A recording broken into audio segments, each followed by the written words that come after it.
Bismillahirrahmanirrahim. Assalamualaikum warahmatullahi wabarakatuh.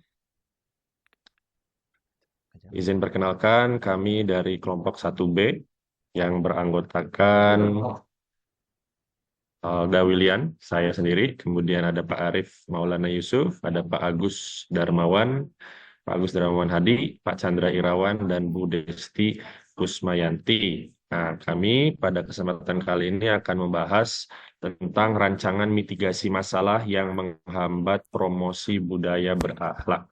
Baik, kita mulai dari pengertian eh, berakhlak atau budaya berakhlak itu sendiri. Jadi, budaya berakhlak ini adalah core value ASN ya. Berakhlak adalah singkatan dari 7 nilai utama yang menjadi pedoman bagi aparatur sipil negara dalam menjalankan tugas dan juga tanggung jawabnya. Nilai-nilai tersebut eh, meliputi berorientasi pelayanan, jadi ASN harus selalu mengutamakan pelayanan yang ramah, cepat, dan tepat bagi masyarakat. Kemudian ada juga akuntabel, yang mana bermakna setiap tindakan harus transparan, dapat dipertanggungjawabkan, serta sesuai dengan aturan yang berlaku. Yang ketiga adalah kompeten. Jadi ASN wajib terus meningkatkan kapasitas dan kompetensinya sehingga mampu memberikan hasil kerja yang maksimal. Ada juga harmonis ya, teman-teman. Jadi ASN dituntut juga untuk menjaga hubungan yang baik dengan rekan kerja, dengan masyarakat, dan juga dengan lingkungan sekitar. Ada juga loyal ya. ASN harus setia kepada negara dan tugas yang diemban, serta menjunjung tinggi etika profesionalismenya. Poin yang keenam adalah ASN harus mampu beradaptasi dengan perubahan baik teknologi maupun situasi kerja untuk tetap relevan dan juga efektif ya teman-teman. Kemudian yang terakhir ya, poin ketujuh adalah kolaboratif. Dalam bekerja, ASN harus mampu bekerja sama baik dengan sesama ASN maupun dengan berbagai pihak lain untuk mencapai tujuan bersama. Jadi core value berakhlak ini menjadi pedoman penting dalam membentuk perilaku ASN yang melayani masyarakat dengan integritas dan juga profesionalisme. Dengan memegang teguh nilai-nilai ini, ASN diharapkan dapat memberikan kontribusi maksimal kepada kemajuan bangsa. Nah, itu penjelasan opening dari presentasi kelompok kami ya. Selanjutnya akan dijelaskan oleh Pak Arif ya. Mangga Pak. Baik, terima kasih Pak Anda untuk waktunya ya. Baik, di sini saya akan coba menjelaskan terkait tantangan yang kita hadapi dalam melakukan promosi budaya berakhlak sendiri, gitu ya. Di mana yang pertama adalah kurangnya pemahaman, yaitu ASN ternyata belum sepenuhnya memahami nilai-nilai berakhlak gitu yang kita coba dapati. Ternyata misalkan seperti terdapat contoh yang masih suka adanya yang datang terlambat gitu ya istilahnya. Kita melihat contoh-contoh tersebut yang membuktikan terdapatnya kurangnya pemahaman yang dimiliki oleh ASN terkait nilai-nilai berakhlak. Yang kedua adalah resistensi terhadap perubahan. Adanya penolakan terhadap budaya baru, di mana mungkin yang sudah terbiasa atau sudah menjadi kebiasaan yang agak sulit untuk merubahnya itu menjadi salah satu apa ya penolakan yang terjadi. Yang kedua adalah yang ketiga kurangnya penerapan teknologi di mana dalam apa ya menginformasikan atau memberikan terkait budaya akhlak berakhlak ini gitu ya ternyata masih terbatasnya media promosi yang digunakan untuk menginformasikan ke ASN-ASN yang ada di instansi gitu ya. Nah, yang keempat adalah peran leadership yang lemah. Eh, kita membutuhkan pimpinan yang memang ya yang harus memang tegas dalam memberikan sosialisasi terhadap nilai berakhlak ini agar ya bisa diterapkan di lingkungan instansinya tersebut. Nah, mungkin ini beberapa tantangan yang kami dapatkan dalam melakukan promosi budaya berakhlak tersebut ya.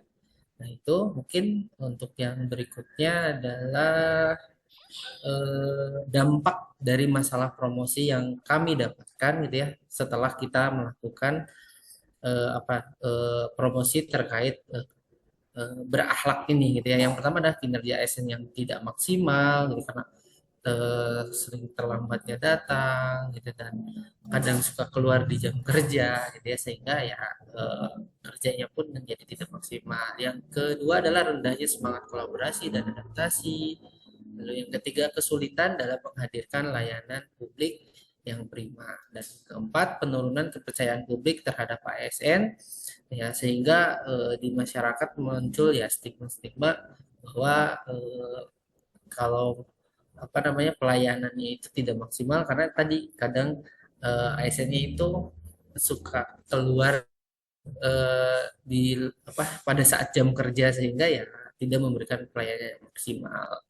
Mungkin itu yang bisa saya apa ya jelaskan terkait tantangan dalam promosi dan dampak dari masalah promosi terkait berakhlak. Nah, mungkin untuk yang berikutnya akan dilanjutkan oleh Pak Bagus gitu ya. Mungkin silakan Pak Bagus. Ya, baik. Terima kasih atas kesempatannya. Saya akan menjelaskan tentang bagaimana merancang melakukan perancangan untuk mitigasi masalah. Yang pertama adalah pendidikan dan sosialisasi secara intensif, yaitu salah satunya dengan mengadakan workshop secara rutin tentang nilai-nilai berakhlak. Yang kedua adalah pemimpin sebagai role model. Jadi di sini pemimpin memiliki peran penting di tempat kerja. Pemimpin harus menjadi contoh nyata dalam menerapkan nilai berakhlak. Kemudian yang ketiga adalah digitalisasi dan media sosial. Zaman sekarang teknologi sudah semakin maju ya. Jadi kita eh, harus menggunakan teknologi dan media sosial secara bijak sebagai wadah untuk melakukan aksi promosi berakhlak. Kemudian yang keempat adalah monitoring dan evaluasi, yaitu melakukan monitoring atau penerapan nilai berakhlak secara berkala dengan indikator yang jelas. Kemudian jika sudah melakukan evaluasi secara berkala. Lalu selanjutnya ada pendidikan dan sosialisasi intensif. Yang pertama adalah mengadakan program pelatihan internal untuk ASN. Jadi di sini pelatihan di sini sangat penting ya untuk menunjang para ASN ya. Kemudian yang kedua adalah melakukan kampanye visual di lingkungan kerja. Kemudian yang ketiga adalah memberikan materi edukasi secara online, entah itu secara dalam bentuk video, webinar, atau apapun itu. Sekian yang bisa saya jelaskan. Selanjutnya akan dijelaskan oleh Pak Chandra Irawan. Baik, terima kasih atas kesempatannya. Selanjutnya setelah tadi mitigasi tentang pendidikan dan sosialisasi, kemudian di sini mitigasi berikutnya adalah tentang kepemimpinan sebagai role model. Pemimpin sebagai ketua tim atau ketua kelompoknya, tentunya dia harus bisa mencontohkan berperilaku yang baik dan berakhlak sesuai core value ASN. Kemudian pemimpin tim juga harus bisa memotivasi timnya sehingga timnya terus semangat untuk bekerja sesuai dengan job desk-nya masing-masing, tentunya dengan pendekatan yang harmonis dan penuh loyalitas. Kemudian untuk lebih menyemangati timnya lagi, pemimpin juga bisa memberikan penghargaan untuk anggota timnya yang mempunyai prestasi sehingga semua anggota timnya itu saling eh, berkompetisi untuk menjadi yang terbaik. Gitu. Selanjutnya yaitu tentang penggunaan teknologi dalam promosi. Kita bisa membuat konten interaktif di media sosial, contohnya berupa video atau untuk pendidikan, misalnya bisa membuat slide yang menarik, seperti itu. Kemudian yang kedua, penggunaan aplikasi khusus untuk edukasi ASN terkait nilai berakhlak. Jadi di era digitalisasi semuanya bisa dibikinkan aplikasinya supaya semua ASN bisa mengakses informasinya menggunakan mobile phone-nya. Kemudian yang ketiga, melalui portal daring untuk berbagi praktik yang baik di semua ASN. Jadi ASN bisa dengan dibuatkannya suatu web yang bisa diakses dengan mudah, ASN bisa saling berbagi informasi yang bisa menunjang kinerjanya. Baik, selanjutnya mungkin akan dilanjutkan oleh Ibu Desti. Oke, langsung. Baik, untuk penjelasan selanjutnya yaitu monitoring dan evaluasi implementasi. Yang pertama yaitu lakukan survei kepuasan internal terkait budaya kerja. Biasanya untuk survei budaya kerja ini bisa dilakukan agar ada evaluasi kinerja pegawai pada suatu instansi yang menangani budaya kerja itu. Jadi kita lakukan survei ini agar mengetahui bagaimana para pegawai ini bisa menerapkan nilai-nilai berakhlak di lingkungan instansinya masing-masing. Kemudian yang kedua ini ada evaluasi rutin penerapan nilai berakhlak di setiap unit kerja.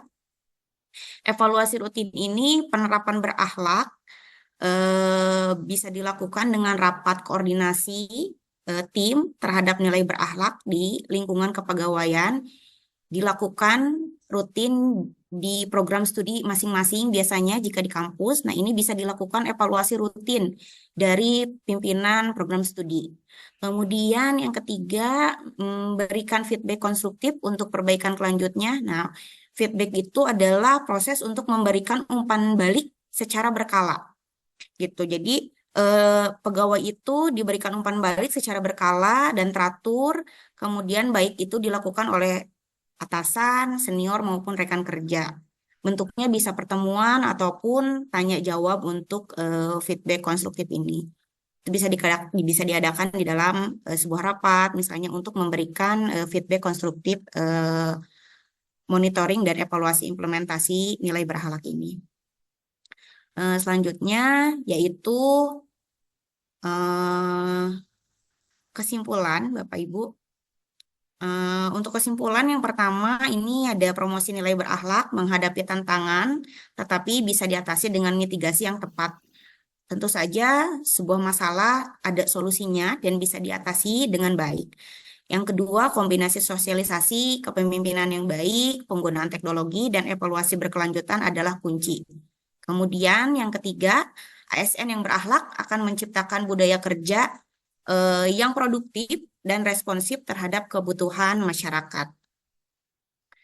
Demikian presentasi dari kelompok kami. Terima kasih. Izinkan saya menutup presentasi hari ini dengan pantun. Umur kakek sudah tua, namun tetap mencari kekasih. Semoga materi kelompok kami bermanfaat untuk semua. Kami ucapkan terima kasih. Wassalamualaikum warahmatullahi wabarakatuh. Waalaikumsalam Waalaikumsalam. Waalaikumsalam. warahmatullahi wabarakatuh.